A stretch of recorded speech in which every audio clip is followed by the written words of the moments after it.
episode is hosted by Go Berry, an awesome little frozen yogurt place in Northampton. Today's spotlight is on Craig Pierre, a nutritional therapist from Pioneer Valley Nutritional Therapy.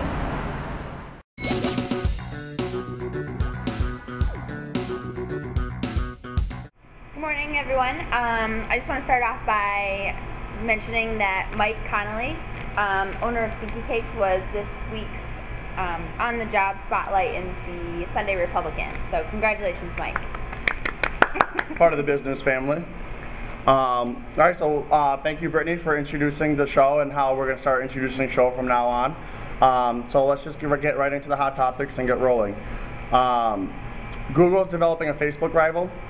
It's in talks with several popular online games to seek developer with a broader social networking service to compete with Facebook, because Google doesn't do enough as it is. It's unclear when they'll launch. It's rumored to be called Google Me. Oh, I love that. Hey, Google Me. It's better than following me. Yeah, which is kind of stalkerish, but yeah. I don't know. They said game developers are paying people that put all the games on Facebook. They get 30% of the earnings from the games. They pay Facebook to do it. Some of the game companies are like Electronic Arts, Zynga, which they do all the Farmville stuff, and Playdom, which Disney just bought them for $563.2 million. And if it does well, they get another $200 million. So we need to find someone to make it. Yeah, that's nothing. But that's. What is Google going to come up with next? Like, I really don't know what else they can do. Well, I think they're trying to get a little piece of each market.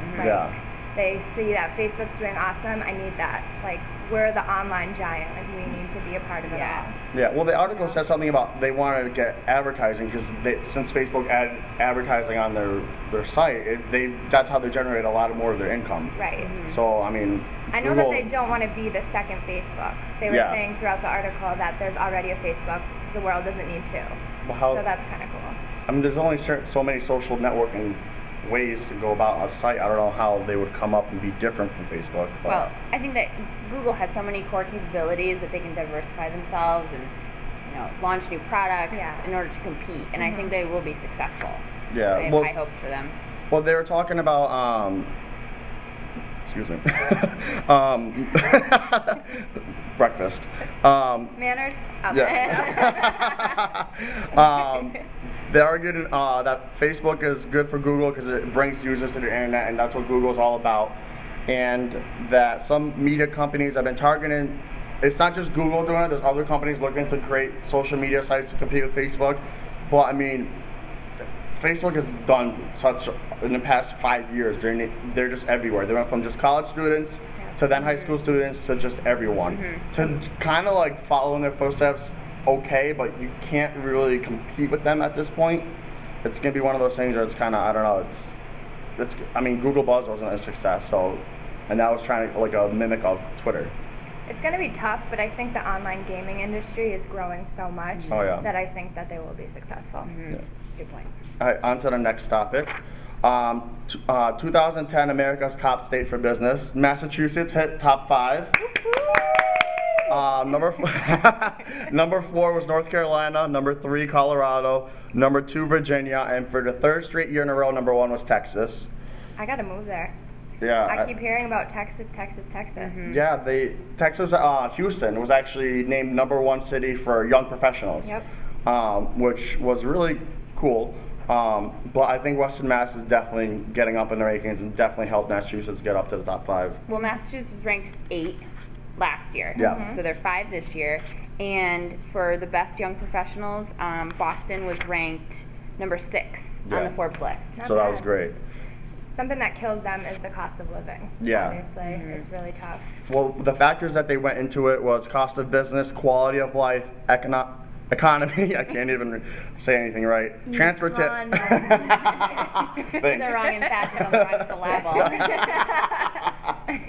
syllable. Education, access to capital, cost of living, technology, and innovation. There's so many factors that they went into, but great for Massachusetts. Yeah, rock on. Yeah. And then Texas again is the winner, so we'll just go right on to the next topic. the Android, the Droid X versus the iPhone. There's this huge new ad that Motorola's throwing out for the Android that is kind of slapping iPhone in the face. It's called the No Jacket ad, where Motorola pretty much says that you don't need to buy a cover for their phone to make it work. I think it's hilarious, and I love it. I like it, and this is the first the CEOs of both companies are like backlashing to each other and saying comments, and it's like I feel like it's like a business celebrity feud that they're having now. Steve Jobs called it the Hummer, right? Yeah. The Hummer of cell phones. Yeah. It's huge. I like it though. It's like 4.3 inches in diameter. That's what he said. That's not gonna fit right here. It's just not gonna happen. But I've been since the the song The Sharp Dressed Man. Yeah. I've been like singing that because that's what I think about when they're saying the no jacket, and they're it's basically the sharp dressed man of the smartphone market. Yeah. Well, the Droid, technically it's only been a year since Motorola's launched the Droid, and since then there's been like 5 different Droids between the Android, the Droid X, Incredible. It's blown up where it's not just marketable, it's just to Verizon. They're on, I think it's not AT&T, T-Mobile and Sprint has HTC Droids. I mean, they're blowing up. Yeah, and they keep making improvements. Like I think if the group of people that they're selling it to is complaining about touchscreen or complaining about big buttons or something like that, they automatically change it. Yeah, 2 months there's a new one. Exactly. So they're really listening and responding. Yeah, that's the word. Also, Zuckerberg, the owner or founder of Facebook, got a Droid and didn't get the new iPhone 4, so there's a little animosity. Yeah, but there's also, he probably just, what I think, and I read an article in which I agree, he goes through every smartphone just to see how Facebook is on those phones. Right, he just had the BlackBerry. Yeah. And something about his thumbs were hurting. Yeah, and then, oh my God. And he wanted to get the iPhone 4, but he either heard about the problems, but he wanted to try the new Droid, and so he ended up going with the Droid. I mean, if you have that much money, I would buy them all too. Yeah, I would just have each phone on the table and just like, play around with them. Next topic, we're going YouTube banned in Russia due to racist comment. YouTube is starting to get banned from a lot of countries. A court in something Russia. That's probably how you say it. Okay. Has been demanded the Russian demanded the ISP to block YouTube because of for Russians is the name of the video. It's an extremist video, they're calling it. The court, there's 3 online libraries, lib.rus.ec, thelib.ru, and zhurnal.ru were all found writings of Hitler. I feel like since we started this segment, you haven't spoken English. Can we start this one over? I'm sorry, what? Well, it's Russian. Yeah. I don't know. It's that's racist. I'm the least racist person. No, I think you were saying I think China, Brazil, Indonesia, Iran, Morocco, Pakistan, all these bunch of countries, they've blocked access. Yeah. Yeah. Syria, Saudi Arabia, Thailand, Turkey. Well, the U.S. and UK have blocked have censored certain things on YouTube now, which YouTube is a part of Google. And shocking. Yeah. Hey, Google, if you want to buy business, give me a call. Okay, next topic. So last episode, you might have realized that, when I said, Old Spice, when you start making money, we'll do another little skit on you. Congratulations, you increased 107% in sales since the launch of the Old Spice ads in February. So kudos. Yeah. And I'm sorry if I was a little harsh last episode. Yeah. It was like last week too. Yeah, I know, seriously. But did you guys see the Cisco commercial that they're trying to mimic the Old Spice? Pretty bad. Yeah, I didn't. Pretty bad. Totally weak. Yeah, it's horrible.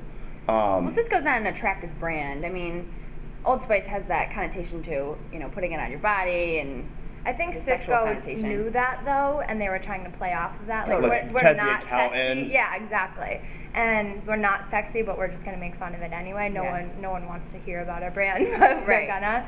But the fact that they said in the article, Old Spice has been building this up since February. Yeah. They just threw this out there. It's not going to click like that. You know what I mean? Well, And they I only got think it was- 4,000 views in total. Yeah, and That's the it. only reason I watched is because of the show. You're welcome, Cisco. Their humor was just really dry too. I mean, Accountants are funny anyway, so I don't know why they would put them on I felt like I was YouTube. buying insurance. And last but not least is Twitter. Oldest Twitter user dies. Ivy Bean, 104 from England, was the oldest Twitter used. She had 56,000 followers. I don't. Wow. She's 104. Yeah. Who the hell did you know?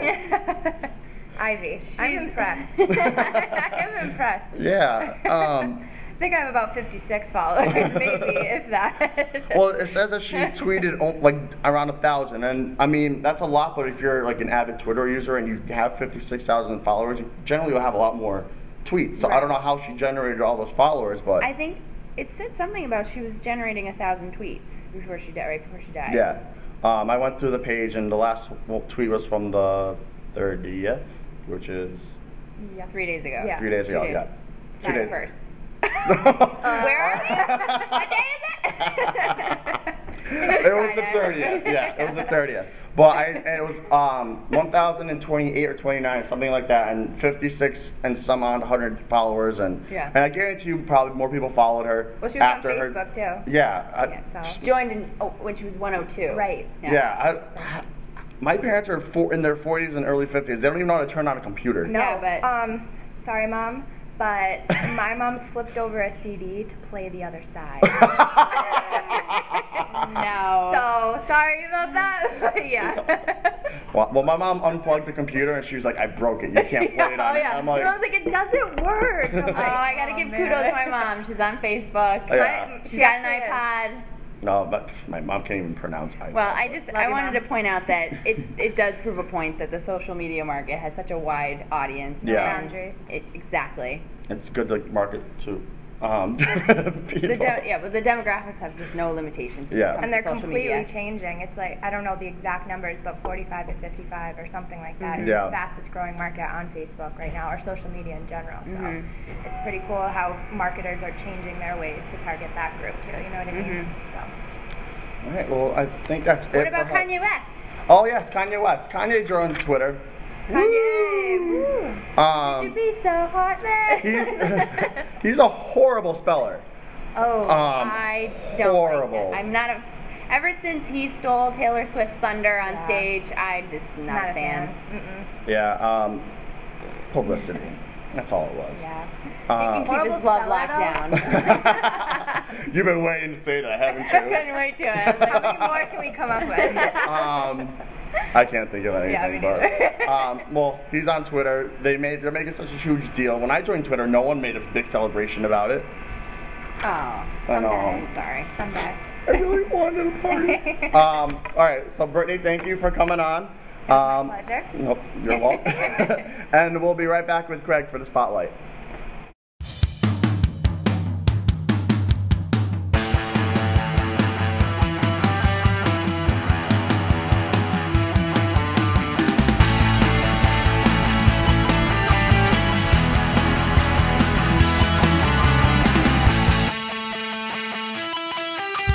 All right, we're back here with Craig Fear, nutritional therapist and for Pioneer Valley Nutritional Therapy. Craig, what is it that you do? I'm a nutritional therapist, and what I do is I help people with all sorts of health conditions, and I use real food to do that. And when I say real food, a lot of people don't know what real food is, and a lot of people they think they have an idea of how they should eat. There's like two kind of diets that there's a standard American diet, which most people know is pure junk. Live on fast food and soda and junky breakfast cereals. Most people know that's bad. I love breakfast cereal. Who doesn't? We all grew up with it. Yeah. And then there's the next, what I call the standard American health conscious diet, and that's where people are doing what they think they should do, dietary wise, eating low fat, eating various kind of vegetable oils and a whole assortment of processed foods, which are very heavily processed. They don't realize it's soy-based products, and I kind of tie that into their symptoms, and I help them change their diet, and sometimes I'll use supplementation to address all sorts of health conditions that they might have. Oh, great. So how did you get into becoming a nutritional therapist?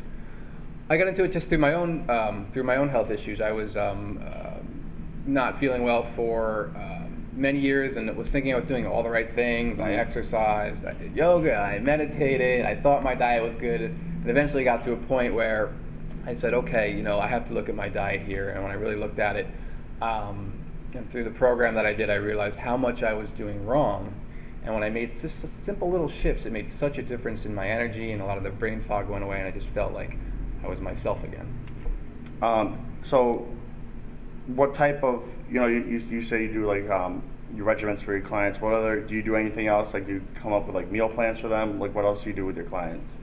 Yeah, definitely. You know, we'll come up with you know, meal plans and various you know, meal suggestions. But what I really do with them is in a consultation, I really try to look at their underlying foundations of kind of why they're not well. So you know, everybody has this idea of like how much proteins, carbs, and fats they should have, and that's really different for everybody. Yeah. Like, some people do well on a high-fat diet, some people do well on a high-carbohydrate diet. A lot of different factors go into that. So that's kind of more like the surface level of things, and we can kind of work to see what's going to work for that person. There's something called metabolic typing, which can really help you kind of figure out what's going to work for you. But on a deeper level than just that, there's these foundations of health which are universal to everybody. Everybody has to have these foundations in health. Everybody has to have their blood sugar balanced to be healthy. So I'll really look at that and really help people understand why they're having this fatigue and why they're having these issues, and kind of show them how their diet is whacking out their blood sugar. It's going high, it's going low, they're fatigued, they're having cravings, they're moody. So everybody's blood sugar has to be stable. Everybody has to have good digestion. If you're not digesting well, you're not absorbing nutrients. Tens of millions of people have heartburn and bloating and gallbladder issues and intestinal issues. So I really work with those two huge foundations with everybody to start. And when we can balance those, there's others, but those are the two big ones. When we can balance those, so many other these conditions, whether they're in diagnosis, whether it's weight gain or you know, some mental health issue, whatever it is, when those underlying foundations come back into balance, those other things can come back into balance as well. Oh, nice. Yeah. So far, how many years have you been in business right now? Just about 2 years. 2 years. So what's been your biggest accomplishment so far? Well, I started a weight loss program about a year ago, kind of a more formal program, and it's been going great, and it's been real successful. It's really easy, and just watching people do well on it and watching the weight come off, it's a great feeling. And then I kind of advertise it as a weight loss program, but it's really a wellness program in disguise. So a lot of times they'll lose weight, but so many of the other issues will start to resolve as well. And look, my hair is better, and my skin is better, and I just feel better, and I'm thinking clearer. So. Oh, you know, your own version of like The Biggest Loser. You're gonna try to pitch it on TV. Maybe someday. What are some health tips that you want to give the viewers right now? The biggest health tip I give, I've had this question a lot. Some people will say, just don't overwhelm me. Just give me one thing you can tell me. I'm like, all right. So I tell people, as much as possible, stay out of conventional supermarkets. Yeah. Because the companies that stock the food in conventional supermarkets, they have no interest in your health. Yeah. None. It's just about profit. And when you grow food and process food in a way for gross profit, you have to minimize its nutrient quality. Whether you put an animal in a factory farm, or whether you refine grains and make them into all sorts of breakfast cereals and pastries and sweets. The fruits and vegetables are grown in nutrient-deficient soils in conventional supermarkets. Whenever you have this model that's to grow food bigger, better, faster, cheaper, to make as much money as you can, you sacrifice the quality of the food. Sounds like Google. And we can see, like the parallel rise of chronic disease in the 20th century with the rise of processed food. So where can they find more information on you? My website is www.pv, as in Pioneer Valley, nutritionaltherapy.com. All right. Any last things you want to say to anyone that's watching? Yeah, a week from tomorrow, well, today's August 1st. It'll be up tonight. Okay, so August 9th, Forbes Library, 7 o'clock. I'm giving a talk called Nourishing Our Children, and it's great for parents, parenting groups, couples who are thinking of getting pregnant, or couples struggling with infertility. It's all about kids' health and what we should really be feeding our kids. Great. Well, Craig, thank you for coming in. All right, thanks. And we'll see you guys next week, and we'll be talking with Marie from Laurel Baskets, and she'll be our spotlight. Have a good day.